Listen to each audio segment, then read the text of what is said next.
This is Tenant, Episode 2. In this episode, Todd, Pierson, and myself meet up with Denver artist Bob Ragland. And now, Tenant.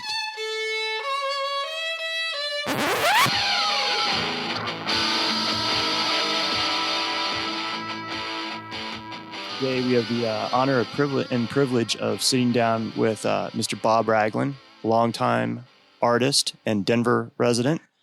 Bob, how are you today? I'm artfully well, as I always say to people. Artfully On purpose. On purpose. I want to get started with a couple questions about how you got started as an artist. You grew up in Cleveland, Ohio, correct? Right. I grew up in Cleveland, and when I was a very young guy, maybe 8 or 10, somewhere around in there, when school was out, my parents would send us to a church to vacation Bible school. And I also was a big fan of comic books. So I learned to draw in profile Batman and Dick Tracy because I used to read the newspapers all the time, the comic strips. So when we go to a vacation Bible school to get graham crackers and milk and get out of our parents' hair for a couple hours in the summertime, you'd show your drawings to somebody and they go, "Oh, those are really good. Do more." And so you always had this encouragement. My mother could draw. My dad was a photographer and he could draw. And I just pursued it because of comic books. I used to have stacks of comic books and would go around to your friends' houses and trade comic books after you get out of school and got all your work done, your chores done and stuff. And so if we jump ahead, when I was in the military, when I was in the Army, or when I was in high school, we had an art teacher whose name was Mrs. Kent. And Mrs. Kent would let us bring, in those days, LPs to school. We played jazz in the art studio and do the projects. And she was very encouraging. And I entered a company. There was a company called, it was the May Company. It was like May DNF in Denver. And they had something called the Golden Key Awards. And they would submit your work to this committee and you could win an award. And so I ended up getting a Golden Key Award. Wow. But I was always encouraged by someone. Then when I joined the Army, I spent time in libraries and in on-post libraries. And I would always try to read art books to find out. For some reason, I just was tuned to it. Life magazine used to have in those days, it'd have 2 or 3 pages on the visual arts. And the Cleveland Art Museum, when I lived in Cleveland, there was a floor that I'd walk through and to get to the library. And it was kind of this narrow hallway. And on the walls, as I recall, were Winslow Homer watercolors. There's like 8 on each side. And I remember walking through looking at these things. And I never knew who Winslow Homer was. You know, this is me tracking back to my days before the military. Yeah. But for some reason, I always had an interest in art. And once I learned about libraries and books and art sections and art books and reading, the rest was a matter of doing the research. Just always paying attention. And then eventually meeting some artists. So you had this encouragement to be an artist as a young Well, I man. had no idea I was going to be one. I missed a point. So it took a while for you to figure out. Well, when I got out of the service, I didn't want to go to do the typical black man thing. I didn't want to run a barbecue thing or a shoe shine stand, or I wanted to have a profession. And all these cats that I knew were leaving when we were getting discharged, and they were teachers and they were professional people. And I'm thinking, well, I can handle a pencil in a triangle. Maybe I might be able to do something that way. Be a drafts person, right? And when you think in terms of, and math was my worst subject. You were not a mathematician. I wouldn't have been able to figure out a formula for a blueprint or any of that stuff. But anyhow, somehow I just stuck with it. And as a result of the military and getting a chance to go to the libraries and read books when I had time off. We spent a lot of time in the field. But I wanted to have a profession. I just wanted to do something professional. And art was the thing that you thought about. That Well, hey, I've always enjoyed I this. thought And I could learn I drew well enough that maybe I could figure out some way to do that. And that's part of what I did. Somebody's we got ambient baby crying. I knew it was going to start sooner or later over there at the coffee shop. That's all right. Okay. That's good ambient background noise. All right. Okay. So your dad was a photographer? He was actually a machinist, but on the side, he liked to take photographs. And he had a dark room in the house and the whole thing. You'd be walking down the street, and he'd, on a weekend, he'd take a picture of you and just hand you a card and say, if you'd like to get a copy of this to the person, you could contact him, and they could get copies. That's cool. Did he sell them, or he just give them away to people? No, he sold them. My dad learned how to make money, that man. little bit of there was a seed right there that was probably kind of at least subconsciously planted, right? I mean, your dad, here's your dad. He works as a machinist, which actually is kind of art form in itself, right? I mean, you really have to have some imagination. Dictionary says art, one of the definitions is anything that's done well. You can find that in the dictionary. I looked it up. Because many people will say, well, I'm not an artist. I say, there's something you do well. I bet you run a house, or you raise kids, or you go to work and you do a good job. Just, look it up. Go read a book. So, but that seed was planted in you early, whether you knew it or not, because your dad was doing his art. But it wasn't focused. It wasn't focused, but he was, he was industrious, and he taught us how to be industrious. Right. If we wanted to go swim at a community swimming pool, my brother, my sister, and myself, my dad says, we don't have any money, but you see that field over there where all those grasshoppers are hopping around over there? We'd say, yeah. He said, go over there, and I'll bet you there's some pop bottles over there that you guys could get, and you get them and take them down to the grocer and get your 10 cents a piece. And then you can go swim in the community pool. And then we did it as long as we got our work done. We always had work to do around the house, chores, just to make life easier for everyone. Sure. But he did teach us industry. I had a paper route. I worked in a grocery store for something like 4 years. And when I was in high school, I missed a lot of high school basketball games because I had to work on the weekends in this little teeny-weeny grocery store in Cleveland. And I joined the National Guard when I was 17, getting close to 17. Went down, kind of fibbed to them and told them I was 17. And they signed me up. My mother gave permission, and they signed me up. And I, that's another kind of me kind of backtracking. But our family was an industrious family. My mother would sit on the couch with a crochet needle. My dad would sit next to her. They'd buy linen handkerchiefs at Woolworths. And she taught him how to fine crochet designs around the outside to embellish these Woolworths handkerchiefs. Then they would put them in a portfolio, and they'd go knock on doors and sell these things. They'd be buying for 25 cents maybe in those days, and they'd get $10 or $15. And my dad sat right next to her and learned how to do that, learned how to crochet. But he was always industrious. My whole family was industrious, man. And we just, you better not just be sitting there idle when he came in from work, because he's already mad because he didn't work for the man all day. Right.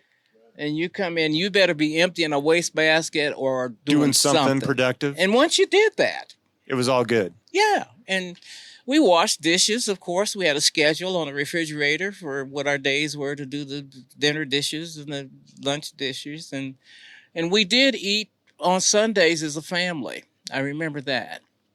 And reading the newspaper, but my parents would sit on a Sunday after church and toward the afternoon, and they'd read the Cleveland Plain Dealer, Sunday Plain Dealer, and we'd always ask us, well, can we get the comic page? And we get the funny, what we call the funny papers at those times, when I was really, really young. Yeah. So.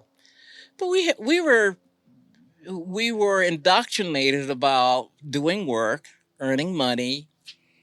Having a work ethic. Yeah, definitely that. Yeah. So we did okay. I was 14 when I went to work in the grocery store. I couldn't handle the beer because I was too young.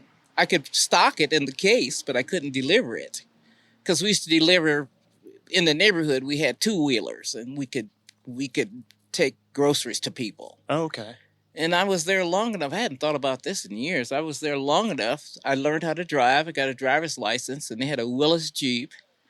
And these guys that I work for, and I eventually got to the point where I could drive to 2 or 3 locations. I'd forgotten about that too. Man, I remembered a lot of stuff.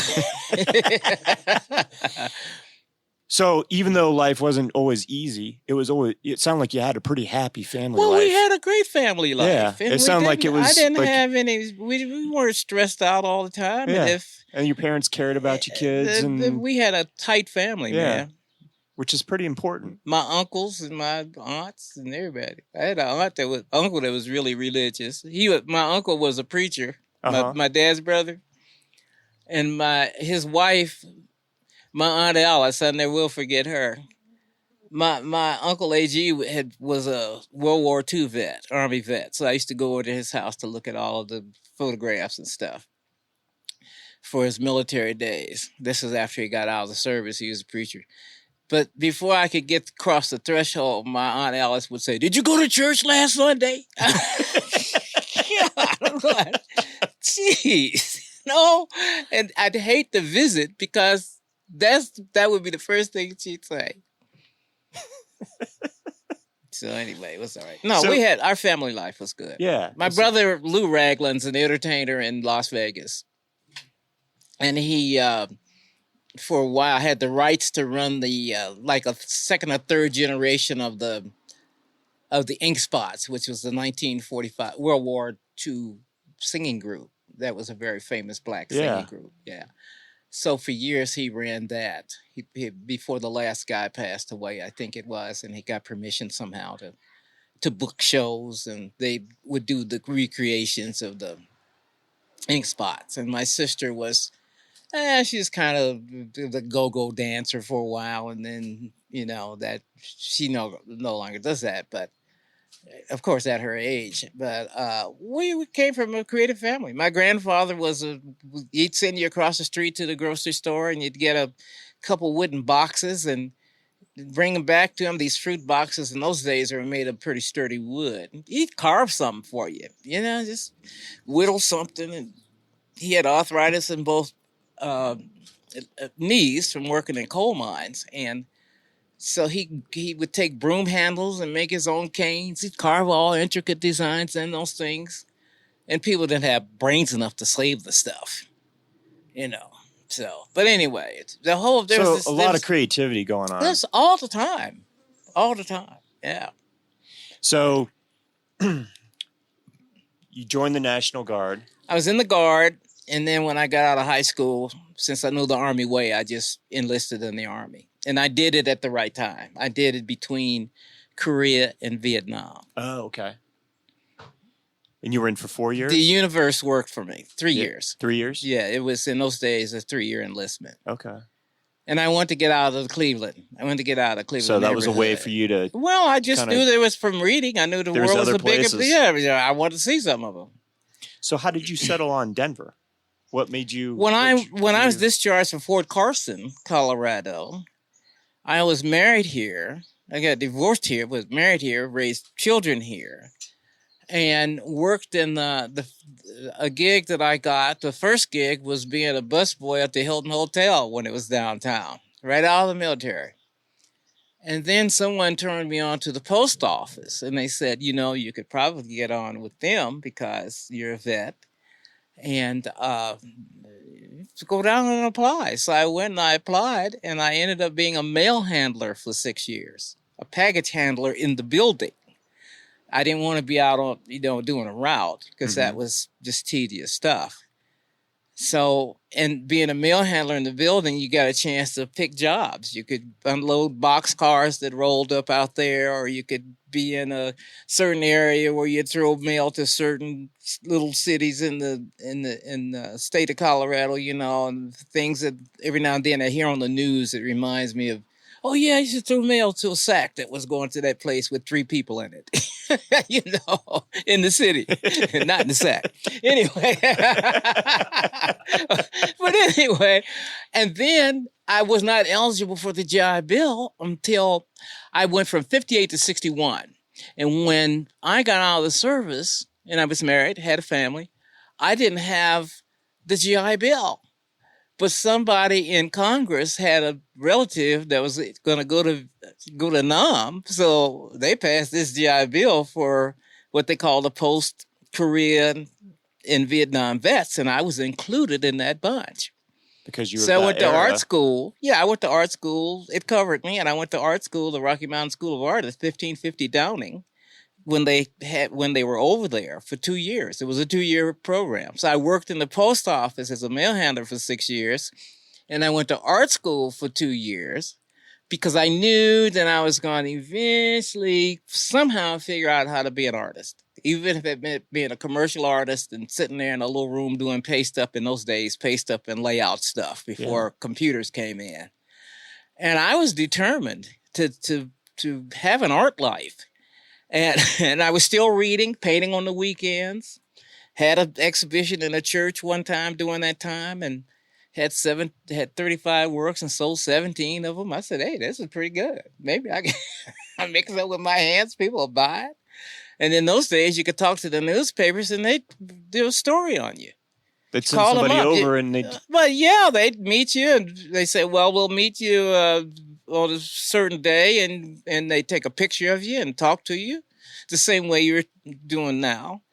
And it was easier in those days, and people were more receptive to us visual artists. Now we have to crawl around on our hands and knees and beg to get any coverage at all.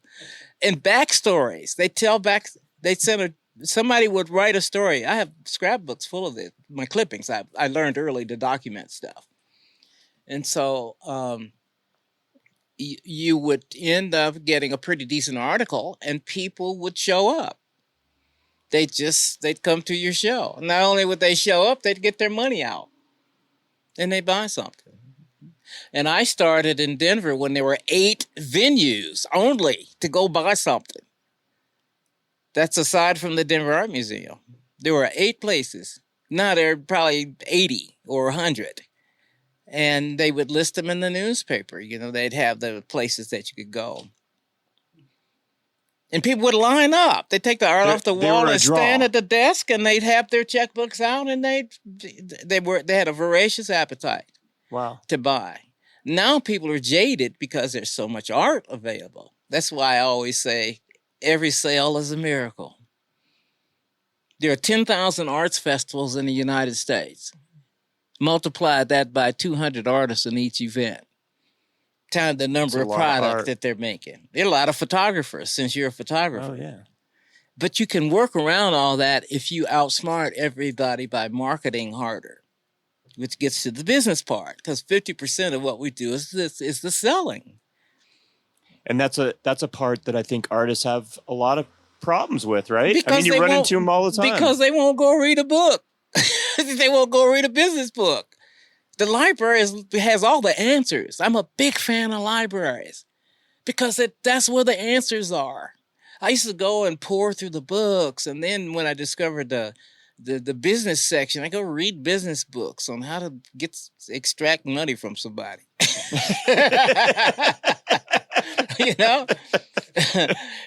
What's the tipping point? Like Malcolm Gladwell talks about his book called The Tipping Point. And then he has another book called The Outliers.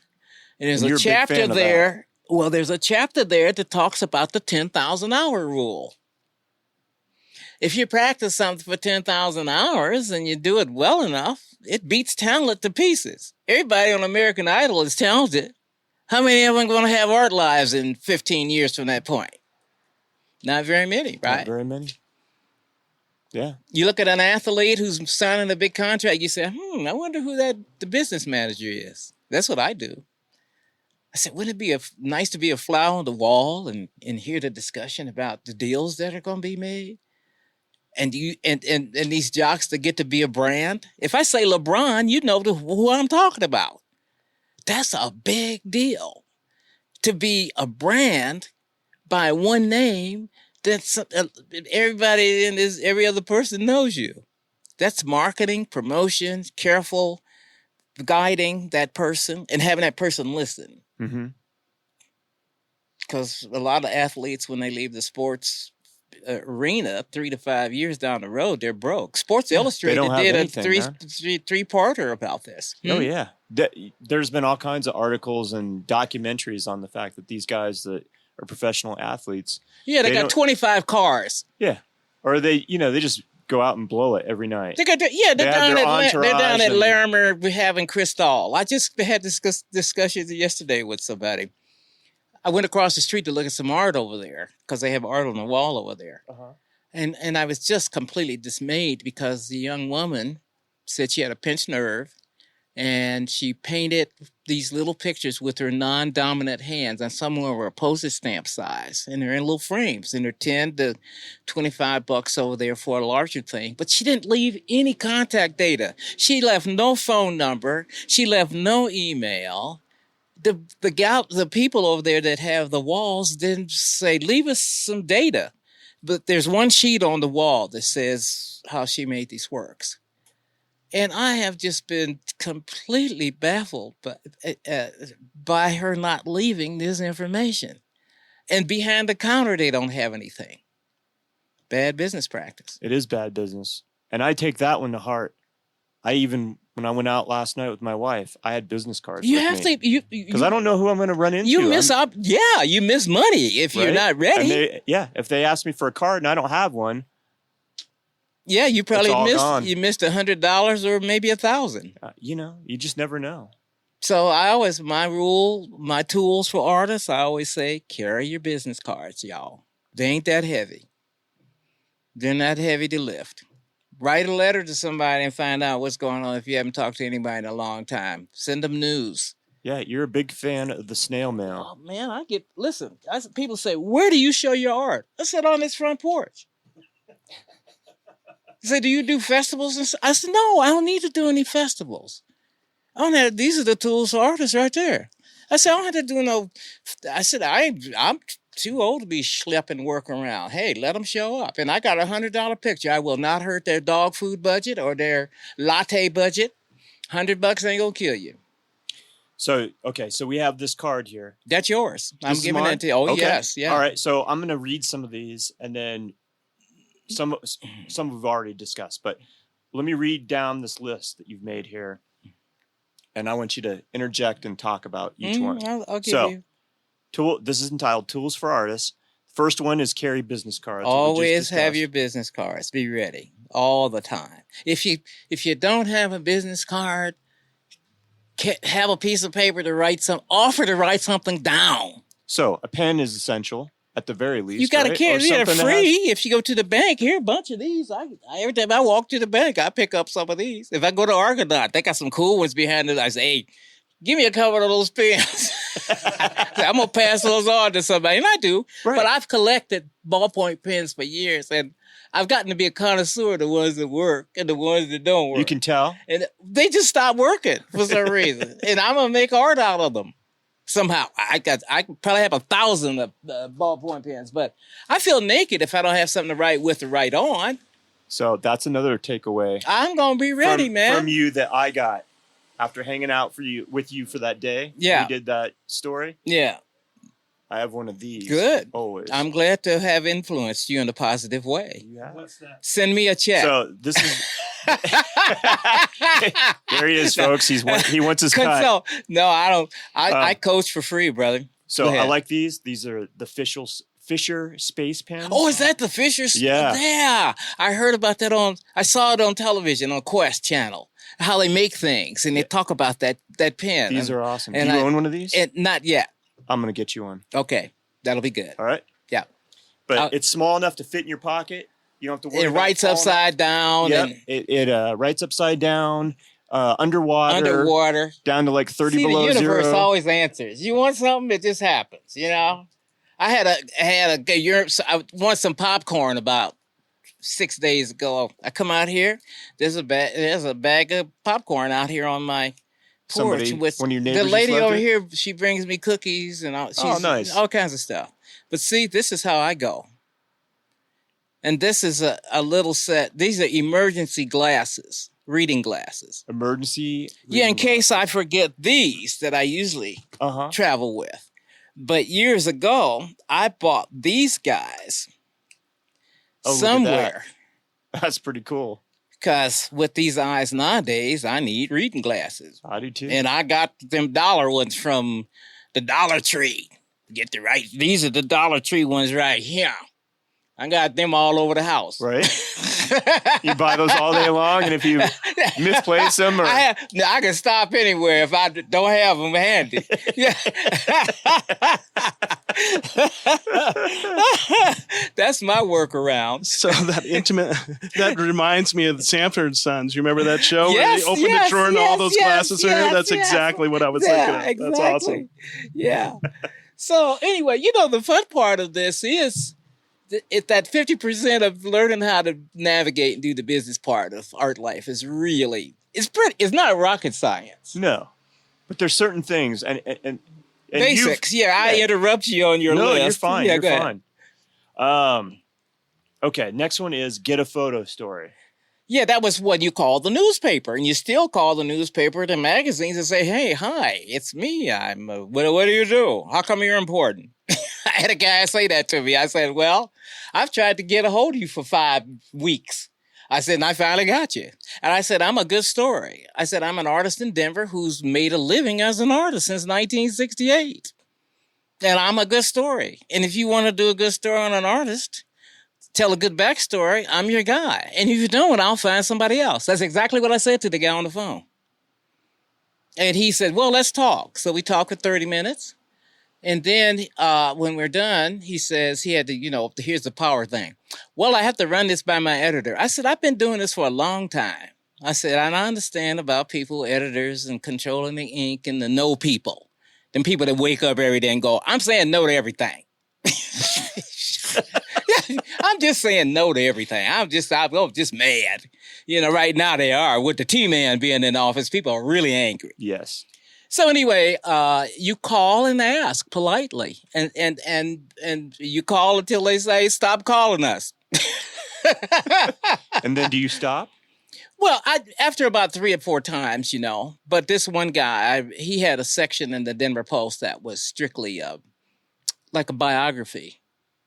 His name was Richard Kirksley, I think.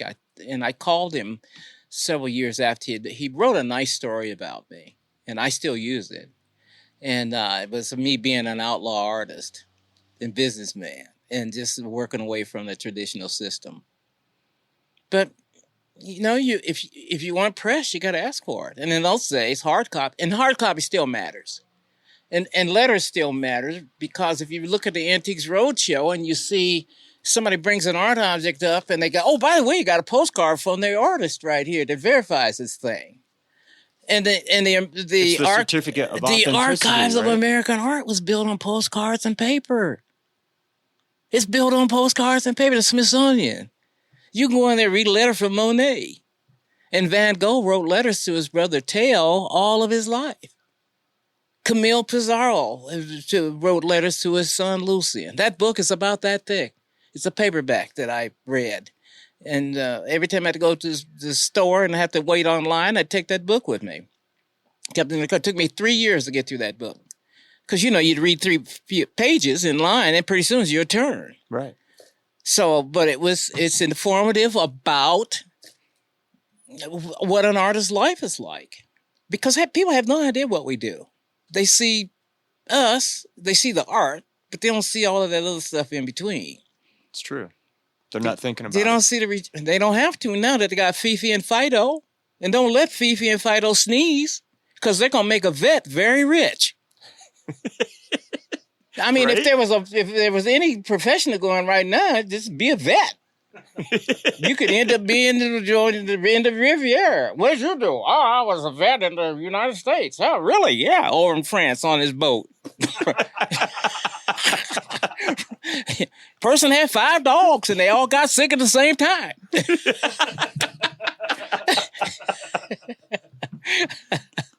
So as an artist, you're the last thing on somebody's mind, unless you're painting pet portraits. You could make a killing.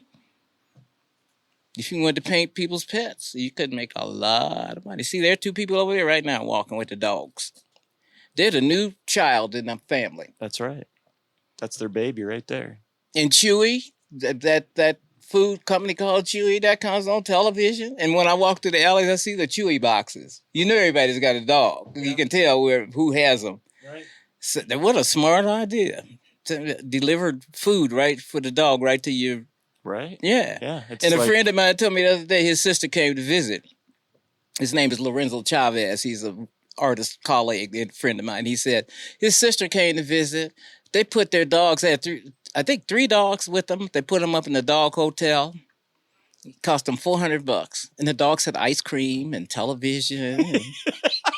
And I have an idea for a cartoon that I've been entertaining for a long time called Dogtown. And it would be a panel of dogs talking to each other, you know, that kind of stuff. When are you going to get piano lessons? So you want to get the photo story? Yes, you want to make copies. Documentation matters. It's proof of what you did. Yeah. Picasso, there's 17 Picasso books I have. And you're a big fan of Picasso. Because of his work ethic. And he was very wealthy when he passed away because he made smart business deals. He had a dealer that he was with for most of his life. Ambroise Villard was his dealer. And from a very young age, he was with Picasso. Picasso was so prolific because he'd work all the time. And they had a deal worked out. And Villard would send him so many francs a month. And at the end of each year, the dealer would walk in and just select the works that he wanted. And then they'd continue that cycle. And that went on for something like 30 years or 40 years. And Picasso was so shrewd that he said, okay, you can have this group of pictures, but I'm keeping this one over here to sell for myself. He was almost a billionaire when he passed away. He'd take people to dinner. And eventually, when he was after 60, I think it was, he had no financial worries. He was very, very well off. He'd take people to dinner. He'd entertain. He'd have, 15 or 20 people at dinner. And the bill would come, and he'd draw on the tablecloth and sign the tablecloth, and that's how he'd make a little drawing on that, and that's how he's paid for the meal. He's a very interesting man. He didn't treat women that well, but his last wife, Jacqueline, she was the one that, she took care of everything he needed. She gave him, ran interference for him and the whole thing. But he was so celebrated that people would write him from all over the world, art-interested people. And one day he went out to the driveway, or somebody did, because he lived in this kind of gated mansion. And there was a brand new Lincoln sitting out there with a bow tied on the top that somebody had given him. But in those days, without social media, he's accomplished quite a bit. Yeah. Yeah. But his work ethic is, and his business savvy. And the more you read about him, the better acquainted you get with him. And he's a brand, obviously. Oh, yeah. Definitely. Yeah. Everybody knows Picasso. Right. So how often are you contacting people to get a photo story? Whether it be newspapers, magazines, or... Lately, I haven't been doing very much. Well, last year I did. I got there's a man by the name of Brother Jeff in town who has a cultural center in Five Points. You and know what? somebody I met that guy. Yeah, he's connected to someone over at the coffee shop over there. I think it's his girlfriend or wife or something. And he was there one day, and I walked by. Oh, he was in the parking lot. And I walked by, and he says, "How you doing?" I said, "I'm doing great. On purpose, man." I said, "I have two masters, Excel Energy and Safeway." I said, "After that, everybody else is secondary." And so I said, "I'm doing okay." I said, "I'm managing." I said, I sell enough work to have pocket money, and I save some cash. He was standing there, and he publishes a newspaper called the 5 Points News. And we got into a conversation, and he pulled his video recorder out and his still camera out. Because I said, you guys could interview an artist in the neighborhood, somewhere in the neighborhood, and ask them 5 questions about how they manage and live and what they do and what they'd like to have happen. He said, well, just a minute. Let me just interview you right now on the spot. And so he took a picture of me. It appeared in the 5 Points News. He mislabeled the title. He said, non-struggling artist, and I copy it at the instant printers, and I put non-starving. I have a stamp that says non-starving artist. I put that on there, and I say I corrected his inaccuracy here, and I said, and then I write letters on the back, and I mail it. I'll send you one because I'm going to get your address again. Okay.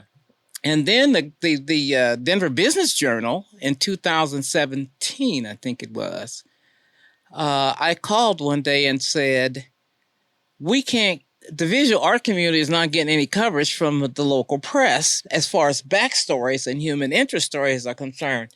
And I said, you guys could do a whole series on creativity and business. And she said, that's a good idea. And it was the editor I was talking to. She said, let's talk for a while. So I talked to her for about 30 minutes. And she said, can I send a photographer? I said, is water wet? So she sent a photographer. I was sitting right here. The photographer came up from the newspaper, shot a whole bunch of photographs of me, and they wrote what I told them to write. So I got 10 copies of that. And then I have one that I cut apart so that I can make an 11 by 14 inch sheet out of it. And I write my letters on the back and I send that to people. I do it all year long. You got to nudge people. You just have to send them news. So with that, and that goes with the next line here of make copies. Make copies of everything. Document yourself. How many? Who are the people that you're sending these to? These articles. I'm a Rolodex guy, and I have 4 Rolodexes. Okay. With zip codes. I don't let anybody get away from me without. I talked to a young man yesterday who is running. He was talking about a fundraiser for Cleo Parker Robinson. Yeah, and I don't know if you know who she is. I do. I was her advanced guy years ago for public relations. Many, many years ago. And her son was there, Malik. And he runs that outfit now, I guess. He's some sort of executive director. And I walked in, and there was Malik. And I hadn't seen him probably in 3-4 years. So we sat and chatted. He pulled out his data. He says, here's the plan. We want to build a new building next to the church that we're in right now. They've been in a church building that's a historic site. And they want to add on. So we chatted for a while. And I said, I got an idea for you if you're going to raise money. And everybody benefits. And he said, what's that? And I said, have you talked to any of the sports organizations? Because I said, they have deep pockets. Every year, the NFL teams get, I think it's $30 million to $32 million for television rights every year. All the teams. And I said, you could ask for $15,000 and they might say, well, we ain't going to give you no 15. We'll give you 7. But you can run to the press and tell the press how wonderful the jocks were to you. I said, creative dancers have the same skill sets. You got to practice, you get injured, you get, all of these things that athletes have. There is a connection there. And he says, well, I don't know how would I go about. I said, talk to the wives and the girlfriends. They have power, man. At night, the heads on the pillow. They got clout. They can make stuff happen in the dark. So I said, you start there. They're always looking for something to do, and right. Everybody will get press, no matter how much money you get. He says, well, he's kind of doubtful. I said, just let it cook for a while. I said, and here's my postcard with all my data on the back. Call me if you get stuck, and I'll coach you up. He didn't have one business card with him. He didn't have I made him write on an index card. I have these index cards I carry in my pocket that I get from the Dollar Tree. I walk in there and you can get 200 of them for $1. I make people write stuff down.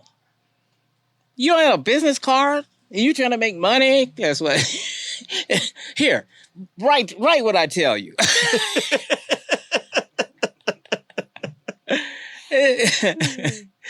So anyway, if that answers you, where were we? So we're at put snail mail addresses on data. Yeah, you need to, because people are stuck in so much in digital that if you need a zip code, and you might want to write somebody a letter or send them an article. So you think that still holds true, that in this day and age, It's holding true for me. That it still matters to send a letter or a postcard? You give complete information to people, because when you ask people for snail mail, they're so tuned to being a digit head. They've written down their email, and you look at them, you said, I want your snail mail address. You know that post office stuff, man? You know them bills that you get, that flyers you get from people? The realtors trying to buy your house and stuff? With all that stuff on. I want complete data. Attention to detail again. See, paying attention. You need all of it. If I'm going to spend 55 cents mailing something to your butt, I want to make sure it gets there. And I say print so I can read it. Make it legible. People nowadays, they're so busy with... Yeah, they got those smartphones. Like I said, it's not making them any smarter. I agree. They need to study cursive or something.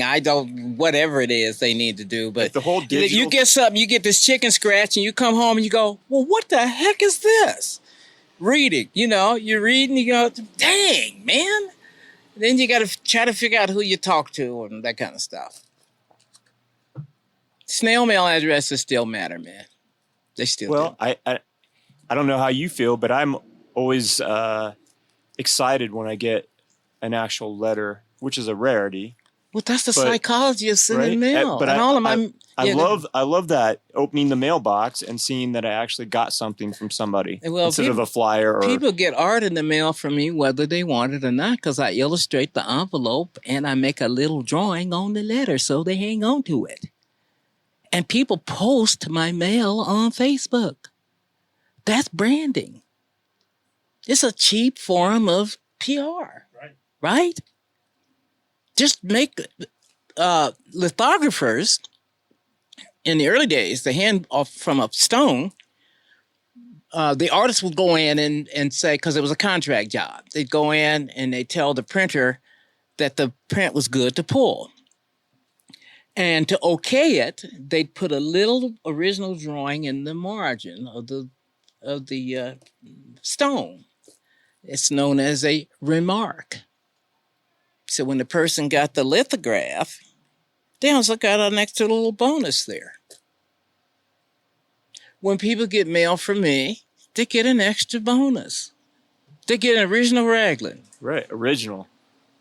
And I put the date on it, and sometimes the time, and sometimes everything else. I'm giving them complete information like I try to do everything to ensure that I can get people to remember me, because...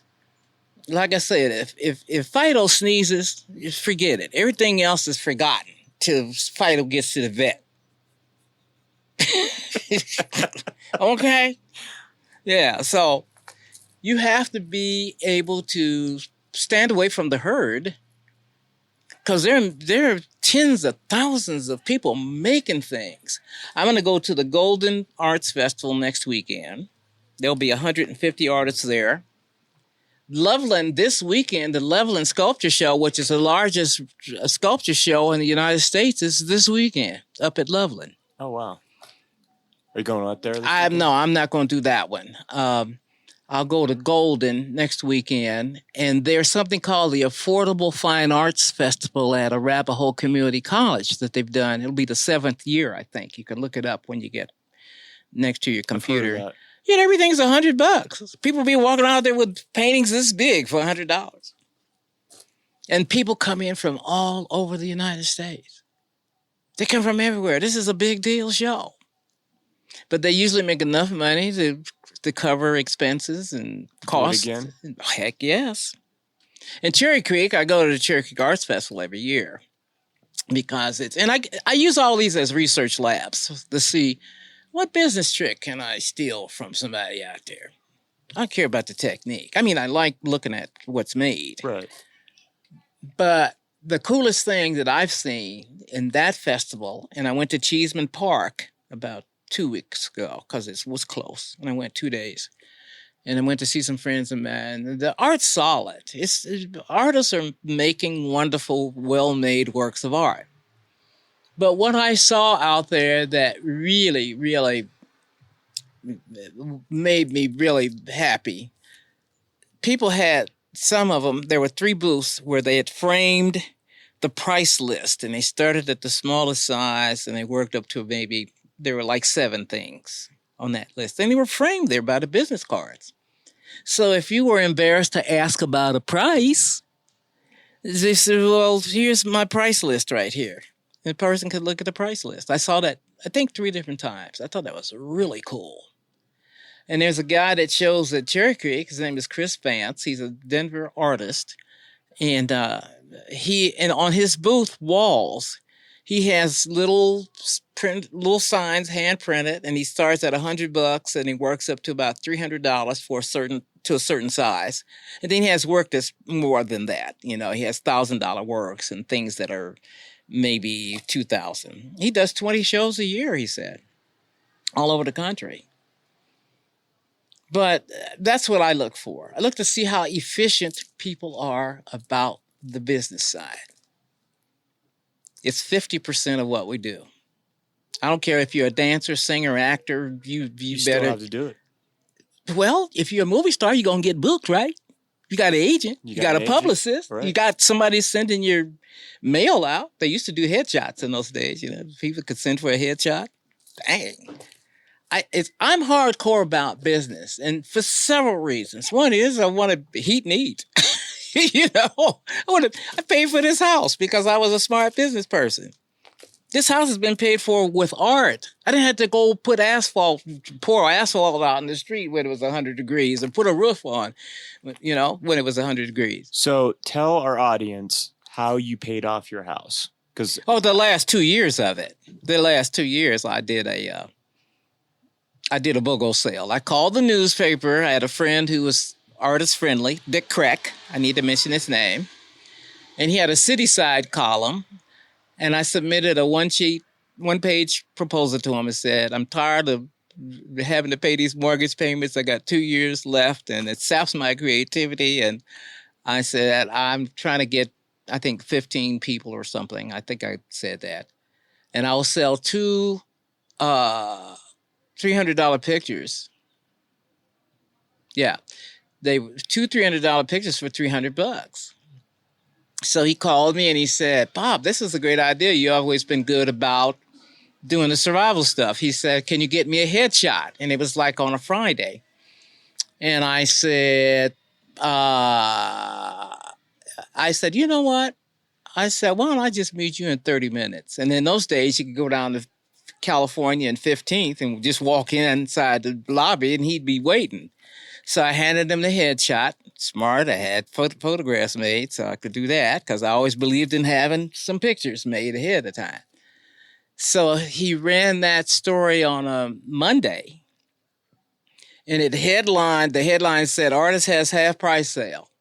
And then he explained what I wanted to do. And within 4 days, I raised the last 2 years of that mortgage payment. Guy rolled up here with his kids, came in, total stranger. And I had I had 2 rooms set up, and I said, this is what's available. And then I had a painting on the wall that was $11.50. And he said, is that part of the deal? I said, it can be. And he said, and his wife says, and they just moved into a new house. I got another house. And his wife says, well, we'll think about it. He says, no, we're not thinking about it. And his kids, when his kids walked in, there was a stack of little pictures there. And I said, kids, set those aside if you like them. Whatever you see you like. They set a couple paintings aside. And long story short, they bought the painting on the wall for $11.50. For $9.50. I gave them a discount on that. And then they bought the other 2. So I still got $11.50 out of the deal.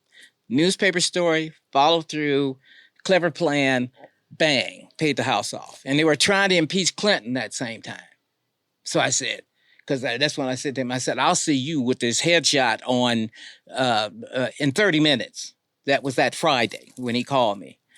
Because when he said, you have a headshot, I said, when do you want it? He says, how about Monday? I said, I'll see you in 30 minutes. I wasn't taking any chances. You just took the initiative and got it done. I wasn't taking any chances because there's anything can go sideways when people start acting ugly about politics. You know, people just go crazy. And I wasn't taking any chances. I was out painting in the park one time. I can't remember what year it was. And I'll be darned if Picasso didn't pick that day to die. And a newspaper reporter had come up and interviewed me. And I'm looking for the story. The guy said, sorry. He said, we didn't run it. We said Picasso passed away, so we covered him. So, yeah. But, you know, these are lessons. And every week I always try to say to myself, what lessons have I learned? And I have a digital recorder. Me and Mr. Digital, I'm always talking to this guy. Because when I'm in the car, I can talk to him. I don't have to write. I don't have to be distracted. I don't have a smartphone. I have 5 of these bad boys. I got these. These are handmade. You see that? Yeah. You know what the rubber is? Looks like a bicycle tube. That's right. Inner tube, man. This is what you call a life hack. Got plenty of cardboard. Yeah, cardboard. Because I got thoughts all the time, man. At this age, I'm writing everything down.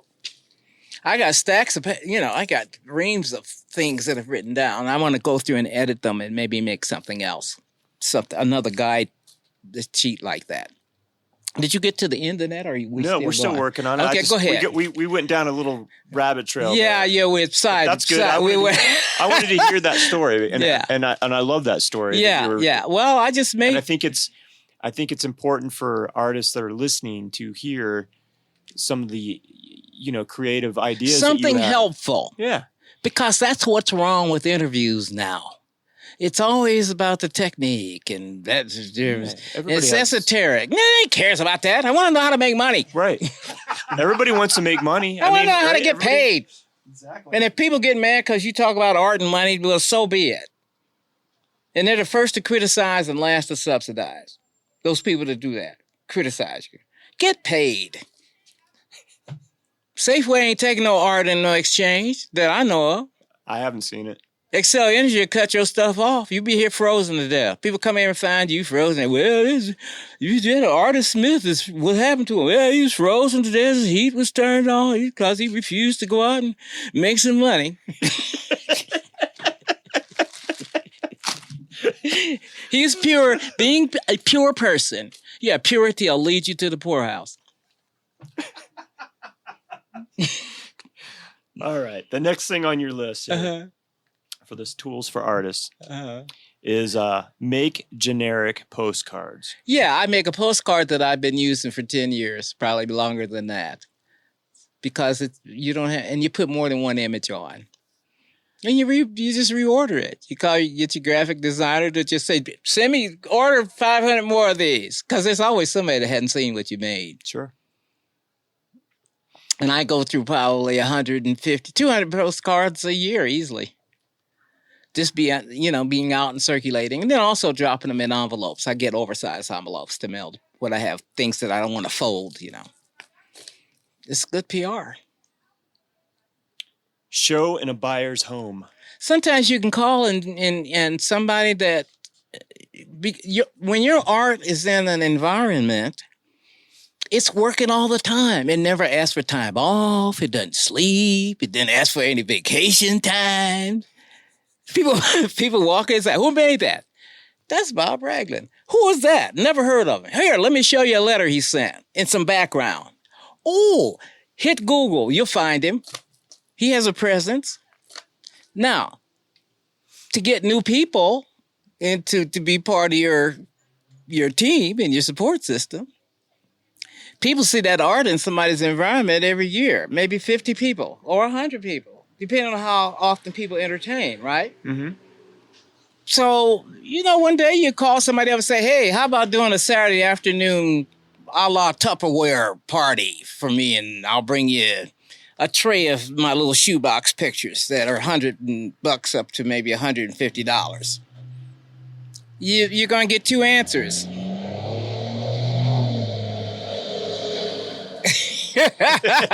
Oh, we're on the jet plane going by, folks. Anyway, you're going to get 2 answers, yes or no. And if they think it's a cool idea, you'll get a yes. They'll invite people that you don't know. And you go on a Saturday afternoon between, say, 2 and 5 or 2 and 6. When people are running their errands, they can include you in. If you do it on a Sunday, they're thinking about work the next day and that mean boss they work for. They're distracted, so don't do it on a Sunday. I recommend not doing it on a Sunday, but Makes doing sense. it Saturday afternoon. And I've done a couple of them. The issue is now that they've trailed off is because people are busy. Their kids are growing up and they've got soccer games and, they got to walk the dog and they got all this other stuff. So I haven't done one In a little while. Yeah, but I'm doing fine. My outreach with the mail works out just fine. But that's a great. I've sold 30 works from the beginning of 2019 to this point right now. Nice. 30 works. Using all these tools. I use every tool on there. But the whole home showing thing, having a party where people can come in and look at art, that's a great idea. You put the wine That didn't out on cost the you table anything. and you get out of the way and make it affordable. You add a few more people to your Rolodex or whatever you want to add it to. Potential buyers. You send them a letter return saying, hi, buyers. thanks, nice to meet you. Tell your friends. You got to be doing it all the time. You have to do it nonstop. You don't bug people. Maybe twice a year, I'll send mail to people. Mm-hmm. And I send them news. I just let them know I'll send them news about this. About us sitting here talking, chatting, about doing the podcast and having a great time. But business focus is my specialty. That's really, when I coach artists, I coach them with the Non-Starving Artists Project. I coach the business side, how to make money. So you have mentioned the non-starving artists more than once since we began talking. So tell us about the non-starving People, artist. when you tell them you're an artist, the first thing they think of is you're a starving artist. They knit their eyebrows together. And they say, you actually make a living doing this? Yeah, I'm kind of a blue-collar working class guy. I said, I do okay. Then they ask how you learn. Then you go back, you say, went to the library and read some books and acted on what I learned. You learn to sell what you make. Even if you don't make it. If you're selling shoes and you don't make the shoes, you still learn how to sell the shoes, right? I got so weary of people in 1997. I got so weary of people. Yes, they say, what do you do? And I'd say, sometimes you'd be at a party and you'd say, I'm in the oil and steel business. And you walk away. You just walk away. And then you come back and you say, well, did you figure it out? They go, oil and steel? I say, yeah, I make oil paintings and welded metal sculpture out of steel. Oh. And then that starts a whole conversation. And then you tell them about the numbers of artists who make a living as artists.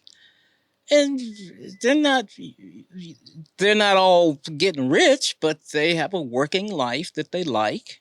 They got the work that they designed and chose to do. And then that was in the early days, I'd say that. But now you can go to the Forbes 15 richest artists, and it starts with Damien Hirst and his shark in the tank. And he's a billionaire guy. And work all the way down that list. People like David Hockney is one of them. Hockney is 84, I think, or 83, something like that. And those are the ones that you know about. But Forbes lists visual artists who are the wealthiest. And we're talking anywhere from 30 million. Shepard Fairey that made the Obama poster at one time was worth about $30 million. It's a lot of money, man. Working with your hands and your brain? Mm-hmm. Heck yeah. And having the freedom to do what you want yeah. when you want. Design it. You design it. You figure out how to design your life. And you don't make anybody else responsible for it. Which is what the problem is with a lot of people. There I come from the days when people would knock on your door and say, can I rake leaves for a sandwich? You know, all that stuff's gone away. Yeah, nobody. If I was down on the corner with a piece of cardboard, I'd be there for maybe 20 minutes because I'd be making folk art. I'd be like Edward Scissorhands, cutting out stuff. I'd be everybody's favorite homeless guy.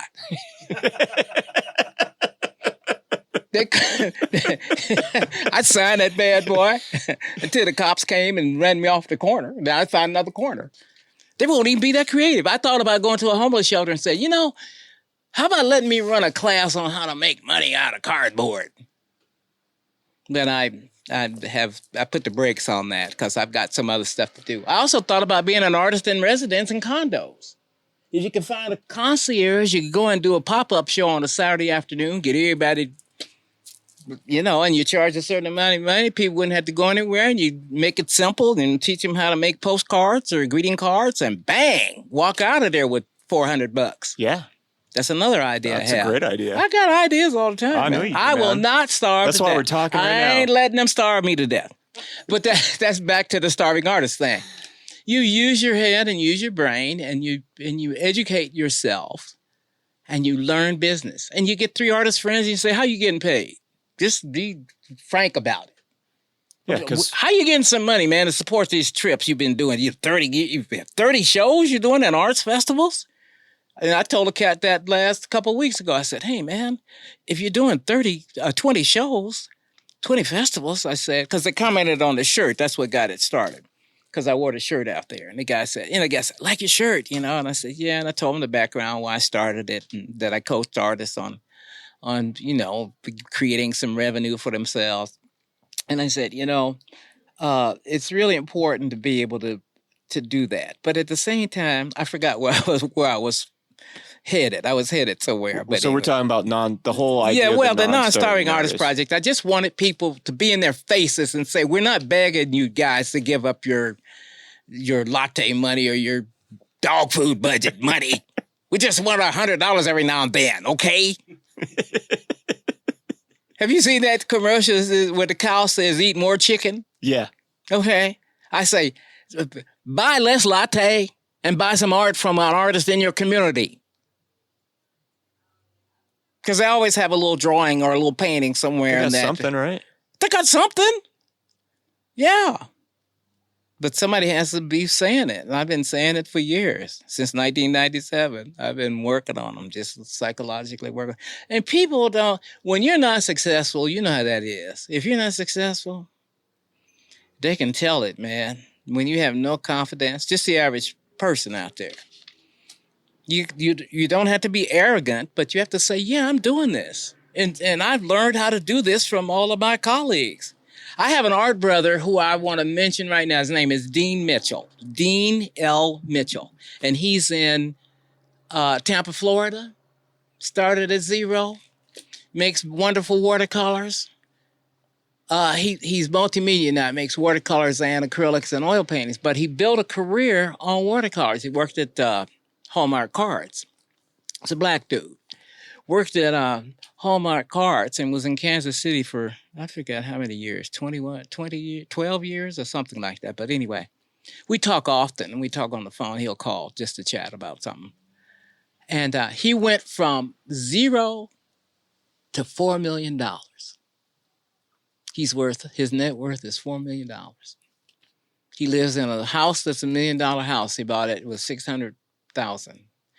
And it's now $1 million house. He has a 2,500 square foot little building he bought in his little hometown of Quincy, Florida, where he grew up, where they have tobacco barns and farms, and they have a little art center there. He wanted to get one building. Somebody blocked it. He thinks the art center kind of blocked him buying it. So he waited a while, and another building came up, so he bought that building. He just opened it. It's named after his grandmother. And it turns out that it's a gallery show space that he has for himself, and he uses that. He'll do that in case the bottom falls out of the market that he's showing in right now. But his paintings are $8,500 for a little, maybe less, 5x7 up to $20,000 for a full sheet watercolor. He is a brilliant businessman. He's a brilliant businessman. He thinks it through. You can see him on the web. Dean L. Mitchell.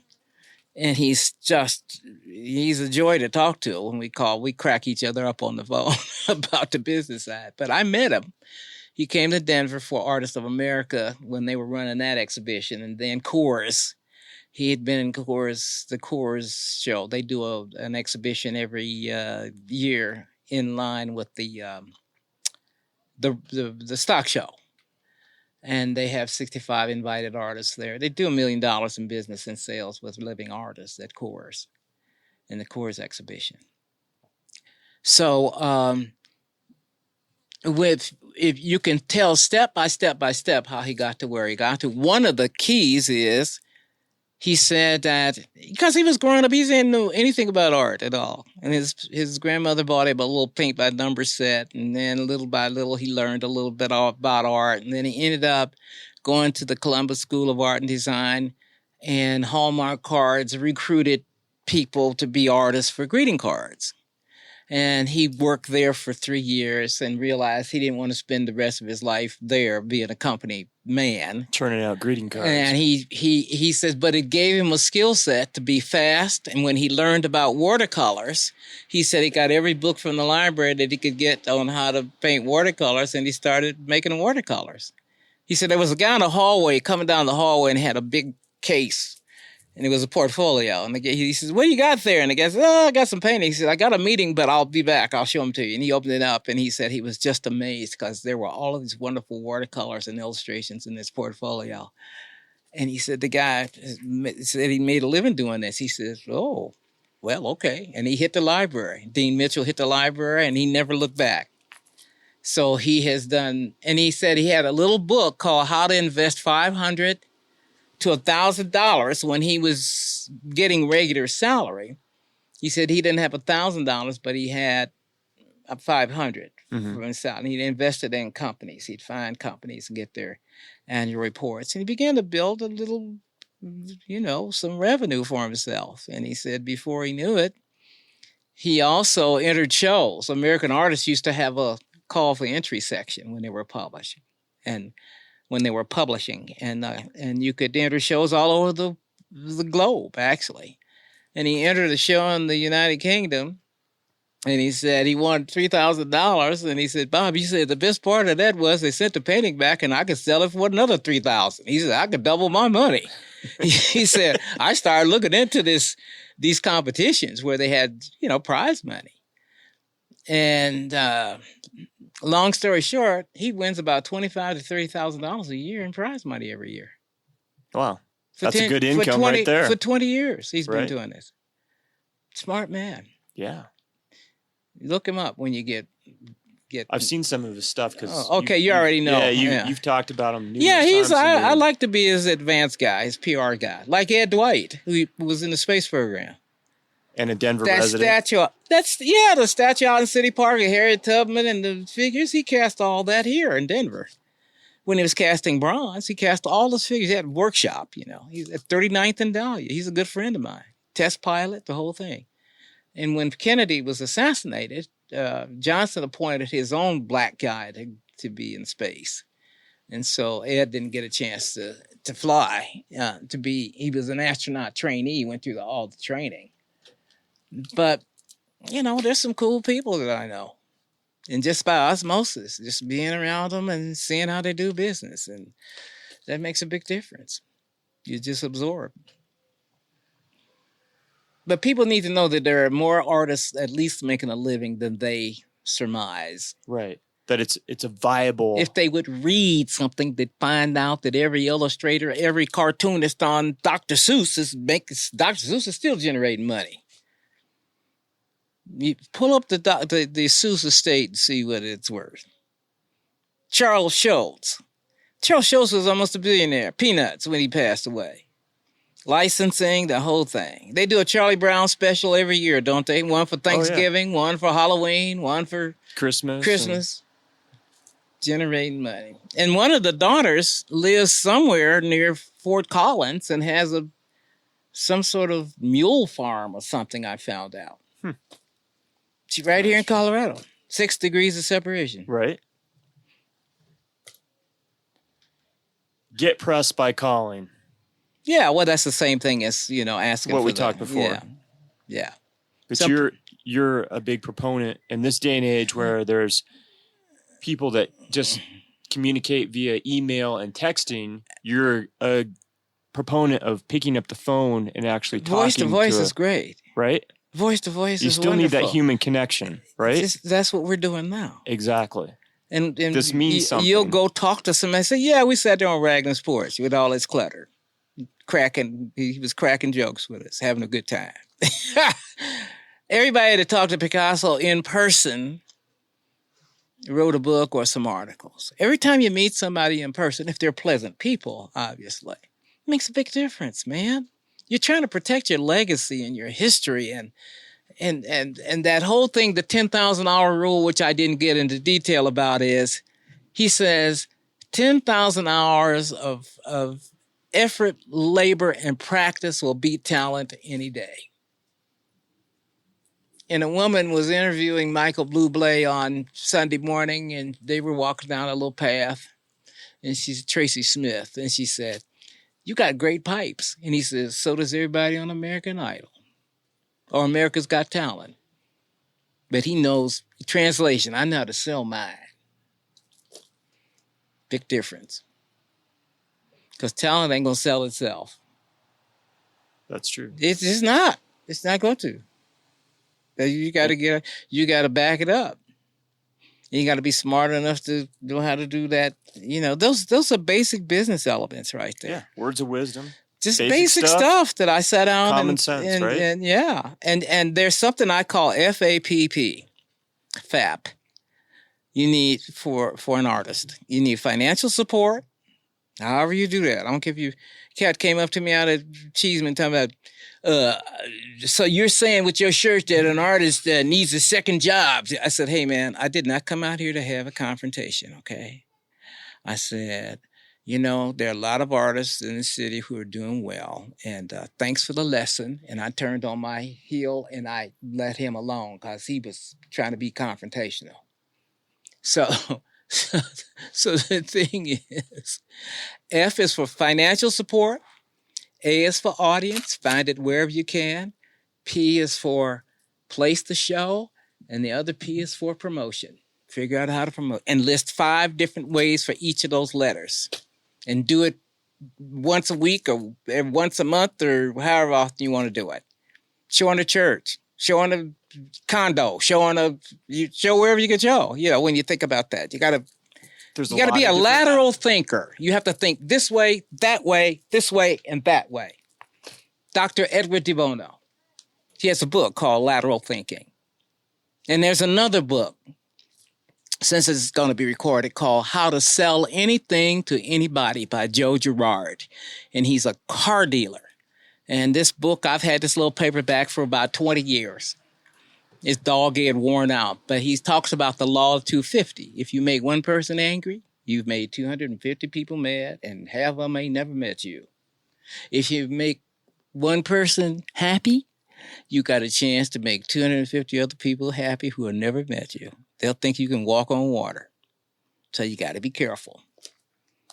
And I've talked to Russell Chatham, who at one time, a guy I knew, saw a story about him in Empire magazine. He lived in Livingston, Montana, and he sold to every movie star that had a second house up there. And he made lithographs. And I went to a book signing one time for Bloomsbury Books, and he was there. And when there was a lull in between the signing, I said, I like your book, man. And he was also premiering a book called 100 Paintings. And I said, when I get some money, I'm broke right now, but when I get some money, I said, I'm going to buy your book. And so since there wasn't anybody at the table that he was signing for, he said, excuse me for a minute. So he got up and walked away. He came back.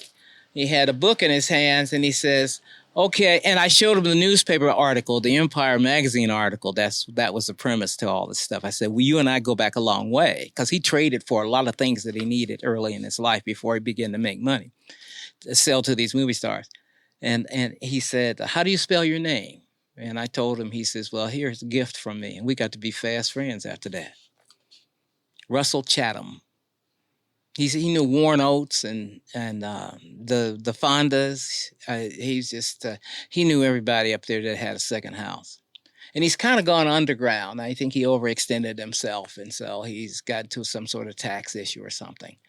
But there's a gallery in town called Visions West, and they kind of keep track of him. He's in California someplace. But he was a food connoisseur and a wine guy, and he'd come to town and do a little show in a little place, and Angler Arts, it was called in Cherry Creek, and I'd see him every time he'd come in, and I'd go and chat with him, and he was very picky about who he exhibited with, but he was a prince of a guy. Russell Chatham. But I advise any artist to find 3 people that they know who are making some sort of living and ask them how they're doing it. And then write stuff down. Write it down. Make a list. And maybe steal some of those. Right? There's no shame in stealing some business ideas. Picasso borrowed all the time. Yeah. He'd look at a painting and then redo it the way he wanted to. And worked just fine. Get sponsors for art projects. Well, that's what I did with the house. Right. To pay the house off. And then when I sold those 22 art futures to go to Jamaica, Tell people about that I think it was the 3rd time. Well, I just proposed to everybody that if they gave me $200 up front, that I would give them a $400 picture when they got back for their money, for their investment. And I was trying to get 15 people. I ended up with 22. And Jerry Dela Cruz and I were running this art workshop, and Jerry had traveled, and he's very clever about rounding up money. I said, hey, man, I got a chance to go to Jamaica. And I said, maybe we could just go over there together. You know, you've traveled, been in the Army. I have been, so. Anyway, long story short, I got $200 from 22 people. I gave them a 1-page proposal that said, I owe you a painting from the trip. And I need 60 days to work on it once I get back. And I'll have a little gathering. And I put numbers in a hat. So when people came through the door, I had a guy monitor it for me. When they came through the door, out of this hat, they'd pick tickets, a ticket. So if you picked number 2, you were the second person to select. If you were number 5, you were the 5th person. If you were the last person, you were the 22, you were the last person to select the work. But I painted 2 to 1. So if you didn't get your first choice, you got your second choice. I made them all the same size. And and I framed half so people could see them presentation ready. I didn't have any, and I offered to trade back. Not I wasn't giving any cash back, but I was going to give another picture if somebody was dissatisfied in 6 months. And nobody was dissatisfied. So that project, I raised $4,000 and went over there and had a good time. And we hired a driver, a little guy. The guy had a little old car that he'd pieced together, and we just took him on all day and toured him. And in those days, Jamaican money, $9 was equal to $1 US. So when you went to a bank to exchange your money and you gave them a little stack like this, you come out with a... And we stayed in a like an old B&B, which it was like, that's what it would be nowadays. It was a breakfast and a lunch, and we paid a fee, US.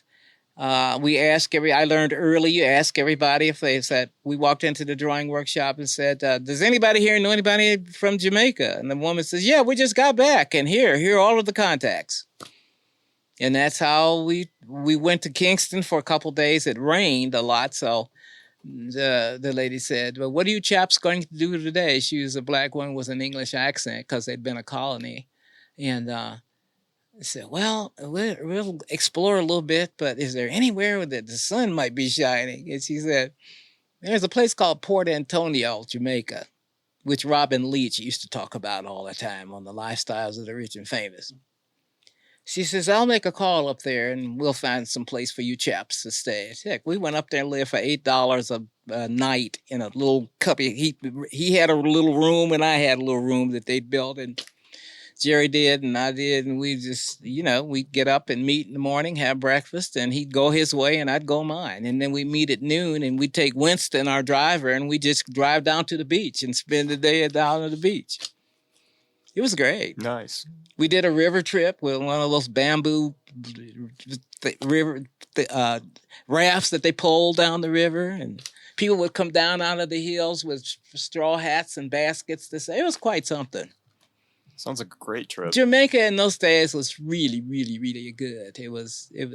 We walked into a little place no bigger than this porch, and the guy says, and there was a little restaurant, and the guy says, well, where are you guys going to have dinner this evening? And we said, well, we hadn't made a plan. He says, well, you can eat here. We said, okay. He says, how about 6 o'clock? We said, yeah. We went back at 6 o'clock. The guy had lobster and greens that had grow on the island and rice and all kinds of stuff. And it wasn't all kinds of food, and it was not very expensive. But we lived in a neighborhood. That was the key to our being there. We had our cutoffs on and our flip-flops, and we just tried to be part of the neighborhood. Right. We did great. And I have a photograph of myself somewhere, I don't know where it is in my stacks, where I'd gone off one morning down to the marketplace because we were 15 minutes when we were in Port Antonio. We were 15 minutes from the market and 15 minutes from the Caribbean Sea. And I went down to the marketplace that morning and sat there with my little sketchbook and was making sketches. And Jerry came along and took a picture of me, and we counted. There were 22 people watching me make these little, and I kept hearing the guy say, he's making postcards, man. Make them postcards, because they were little sketches and drawings, the people working in the marketplace. So being an artist, they treated you really well. Went to the Jamaica Art Institute, and there was a woman there from the States whose name was Susan Alexander, and she had a little MG, and she came over and picked us up one day. We connected, because I would always try to connect with art people wherever I went. Sure. And she came by and picked us up in her little MG, and we were all squished in it again. She drove us all over the island and this was in Kingston.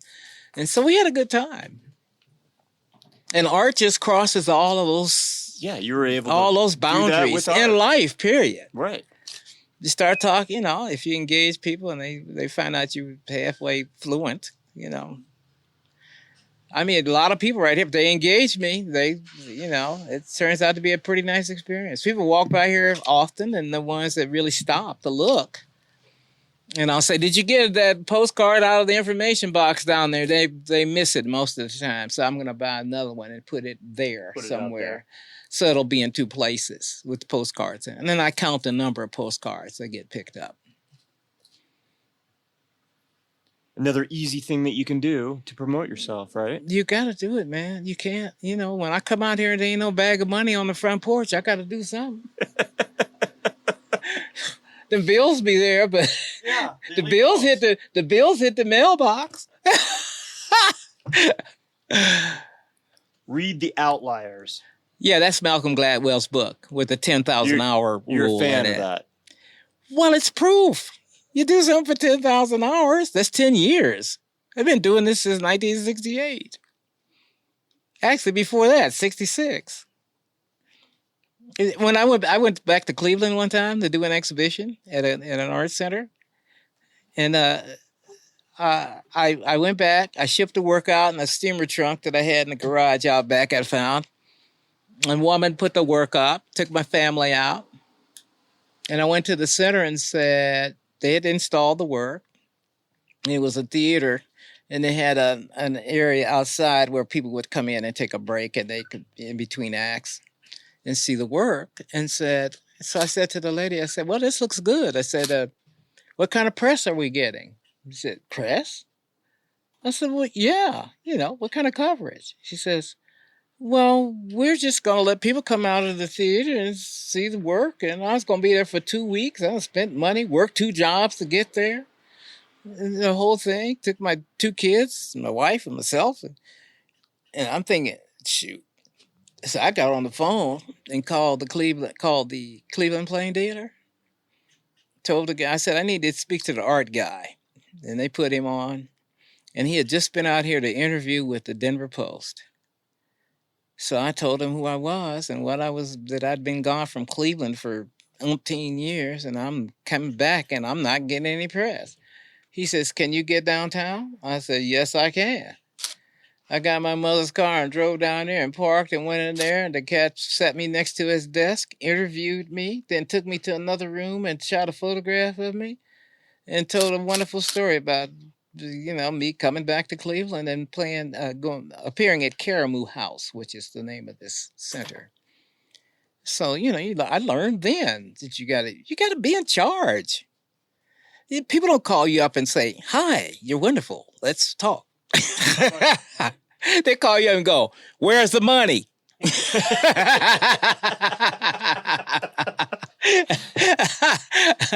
the kind of call you gonna end up getting.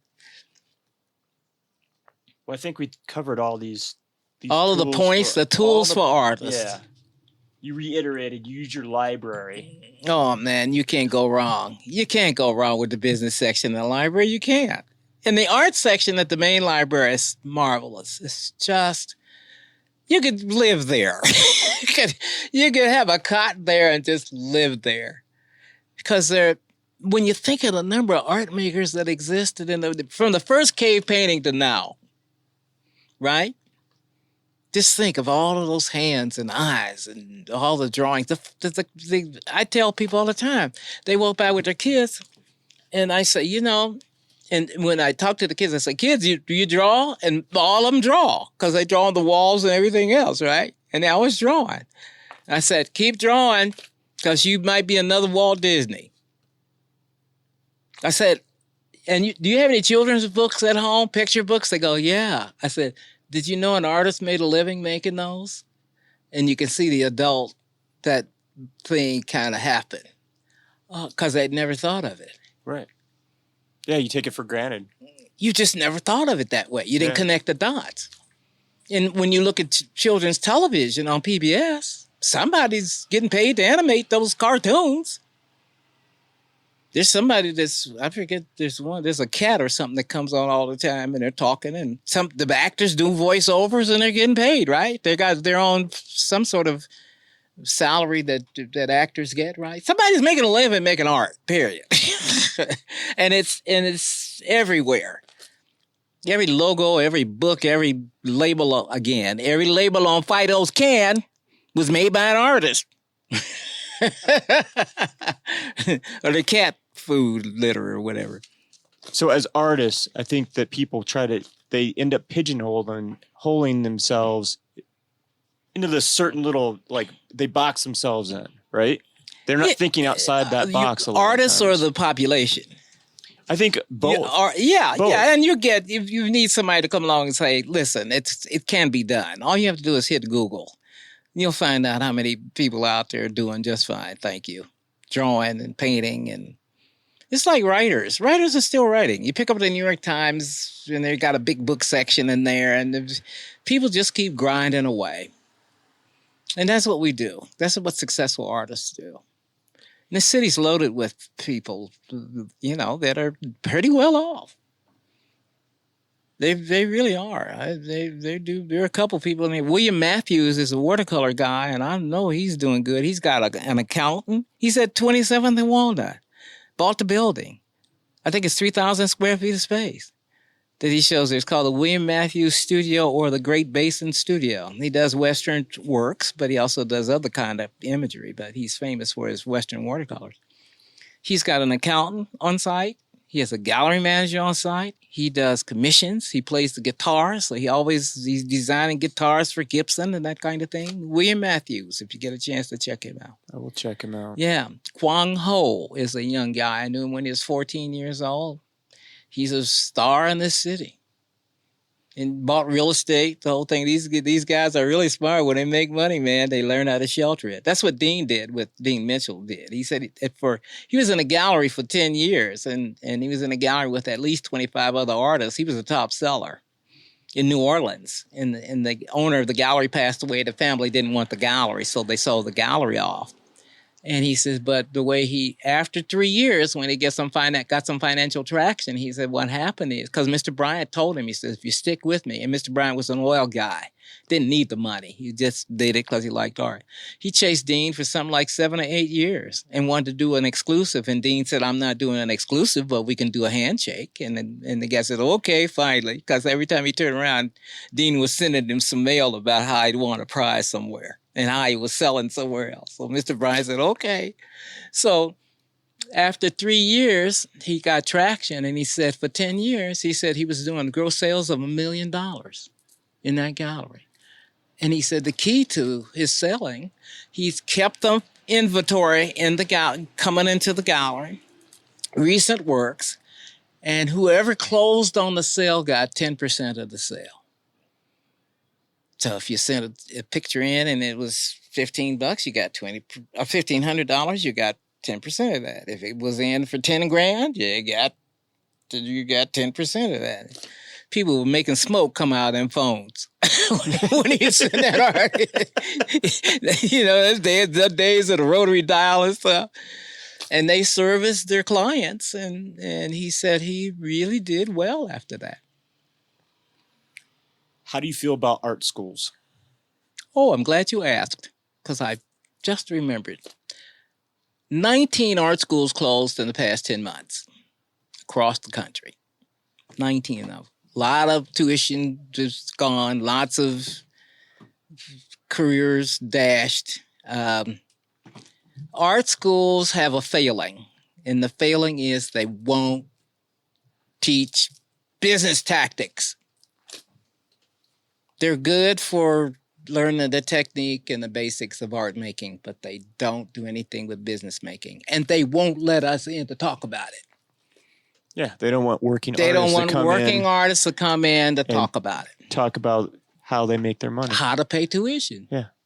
They want their tuition. They want their student loans paid off, right? The money that you borrowed to go to art school. Yeah, then they want to invite 15 or 20 people in to talk about how to make money to do that. It's dumb. But 19 of them closed. Colorado Institute of Arts closed. Yeah. That's my alma mater. Oh, okay. Didn't know that. Yeah, they closed. It's been within the past 10 months, I think. I think you're right. NPR and I will say that I got an associate's degree out of that in commercial photography. Of all the classes I took there, I had one marketing class. One. And it was... Well, that's sad. They didn't teach us anything as far as promotion. And I got more information, more of an education spending a day with you when we did that photo shoot 15 years ago, or whatever it was, than I did in my whole 2 years at art school. Well, it's good to know.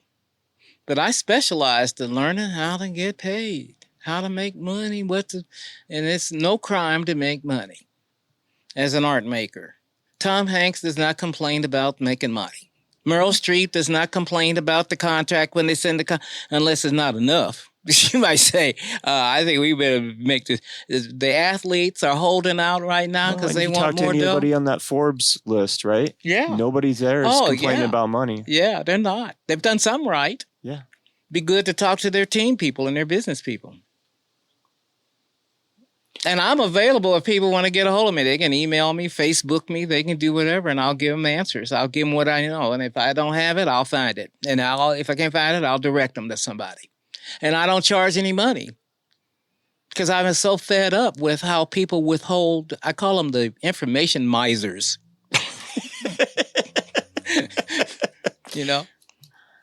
Yeah, they're afraid that somebody else is going to take their piece of pie, and there's not enough pie for everybody. Well, so they might. Well, when you look at the Wall Street Journal, you see properties that start at $800,000 and they go up to $42 million. There's a lot of money there. And then our world's global. Dean went to China to pick up a prize that he'd won. And he's loaded, right? He's booked 2 years out from now. And I said, well, Japan's waiting. They treated Andrew Wyeth great when he was there, when he was alive. I said, and he didn't go. I said, he's in his work, and I just love his work. I said, they'll love yours. It's just a matter of time, and you getting it scheduled, and you go, you'll be just fine. The art world's global. Somebody's making art everywhere in every country, and even in war-torn places. You know? So, art's universal. It really is. Do you want ask another question? So, what else would you like to tell learn business? Aspiring Just artists? Learn business and go find read some books on business, or ask your friends that are making some money, whether they're full-time, part-time, half-time, every other daytime. Find out how they're doing it, and talk to people in person. Don't be shy. Don't get stuck in being a digit head. I love that, digit head. Just go. Seriously, that's walk around and learn stuff, meet people face to face. You'd be surprised what will happen. Connect with people, right? People will say 2 words to you to change your whole life. You never They know. could, creative absolutely. life. Yeah. So that's all. Learn business. Recognizing opportunity. Well, it's 50% of what you do. It's like I said, every dancer, actor, writer, movie star, opera singer, they've got that business component that they maintain, and it sustains their lives. Because without it, nothing happens. Anything else you want to say? I think that's it. I'm glad to see you guys. I'm glad to see you too, man. Hey, before we go, I want to talk not necessarily about technique, but I want to talk about what medium do you work in? I know it's multiple. Oh, I work in watercolor, acrylic. I make welded metal sculpture. I make oil paintings. I make a lot of drawings. I'm even making some little handmade books for the fun of it. Some collages. That's about the list. And then, did you have a mentor early on in your art career that really made a difference? There were a couple people that I happened to be around early in my art life. One was a man whose name is Ned Jacob. And he was a guy that I met. I was introduced to him by another artist whose name is John Sahorek, who is a guy that does equestrian sculpture. And he introduced me to Ned, and Ned was the first guy that I met that worked full-time, a Denver artist, and had spent time on an Indian reservation in Montana, and he traveled and had great style. He always had pressed white shirts, and he grew up in New Jersey and got out to the West and ended up learning how to ride. And he was kind of a Western guy, in a way, but he was a very handsome guy, tall, and he was a guy that just by osmosis, you'd go to dinner with him or something. He wouldn't let you pay for anything because, he was just that kind of guy, Right. So Ned Jacob, John Sahorek, those are the two people that come to mind right now. There was another man, his name is Fritz White. He's no longer with us. He was a sculptor, and it was interesting to see how he managed the art life. And I remember one time Ned had a studio at 17th and Washington on the corner where that row of buildings used to be. The Folklore Center was there at one time, and there were a bunch of artist studios along there. And Ned had a studio in one of those little storefronts. So I would walk over from 1550 Downing at lunchtime and knock on Ned's door and talk to him more. And he had a Dutch door. So if the Dutch door was open, I'd go in and talk to him for 20 minutes or so, just see how he was doing. Then I'd go back to my class, and then when class is over, I'd go down to the post office and go to work. I had worked the late shift. But that's a good question. Those are the guys that I remember in the early days that just, like I said, just to be around them. And they weren't bragging. I was never part of their group. I was never invited in their shows, but they were always kind to me. And so I just try to pay that forward. That's what I try to do. Now you're mentoring artists on your own, and you're doing it through, I'm doing it in person, believe it or not. I have people show up, and we meet on the porch here, and coach on the front porch. Sell art on the front porch, coach on the front porch. So if you could select one of your art pieces that you, and just describe it to the, like when you were, maybe one of the Jamaican pieces that you did that you auctioned or sold, what does it look like? And well, I looked at the working people over there, people with machetes spending the whole day cutting the yard down and getting rid of weeds. And there was a guy there, he had a suit on that was secondhand, and they had a lot of secondhand clothing over there at the time, and people were pretty poor. And he had a jacket on. He was a dark-skinned guy, had a jacket on, gray-haired man, and he had the suit on. He rolled the pants legs up, and he didn't have a T-shirt on under that. And he spent that whole day cutting that yard. Wow. For, I don't know, a pittance probably. Right. But I looked for the workers. I do it in Denver. I look at there's so much building going on right now that I have a series in my head that I'd like to do some drawings of these hard hats, because they're everywhere. In the street workers and you can't travel your regular route because there's putting a pipeline in or cutting a tree down or something, Right. But I've always liked people working. It's always been an interest. And then if there was like one piece of advice, I think I already heard it because we've talked about it extensively today, but of let's say an upcoming artist that's maybe in high school and college, what's the one thing that they should take away right away early on in their career? Well, they need to go out and find somebody that's making money and find out how they're doing it. And stay close to them if they can. And if find 3 people, triangulation. If the first person ain't talking, find somebody else. And then if all else fails, go to the library and read some business books. Learn to sell what you make. All right. Todd, do you have anything else? So to finish this up, Bob, if we've been talking about all this business stuff and self-promotion, how do people find you if they want to buy original Ragland? I'm on Facebook, and I have an email. It's Bob Ragland and the letter L @gmail.com. I have to say that L in there because there's another Bob Ragland in South Carolina who was getting my emails for a while. He would forward them to me. And he's a musician, I think. But anyway, so it's Bob Ragland, just like cloth and dirt. Ragland, the letter L, as in life, @gmail.com. I'm on Twitter also, so people can find me at Bob Ragland. I guess that's how you say it for Twitter. I'm on everything but Instagram. And I'm not on Instagram because I don't have I don't have a phone to take a picture of everything. Gotcha. And I don't like to post. And when I'm on Facebook, I try to post business tricks. I don't get on there saying, well, I'm in Timbuktu and you stuck in Aurora. Some people get on there trying to make their life way better than yours. I say, please, we know you got bills to pay. You ain't fooling nobody. And anybody could own an original Ragland. I got $100 picture. If somebody wants to spend $100, I got it. They can start there.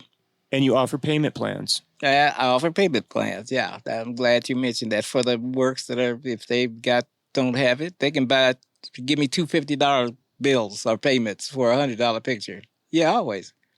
If you multiply 52 weeks times $20, that's $1,040 that people spend on stuff that they don't keep.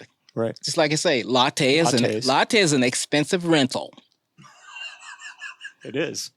It's an expensive rental. You don't get to keep it. No, goes right through you. That's right. It's done. The art is still there looking at you when you. So anyway, and on that note, we're gonna finish this off here. Thank you very much, Bob. Thanks, I appreciate your guys. time. Thanks. I'm glad you called me to do wonderful this. information. You've been listening to Tenet,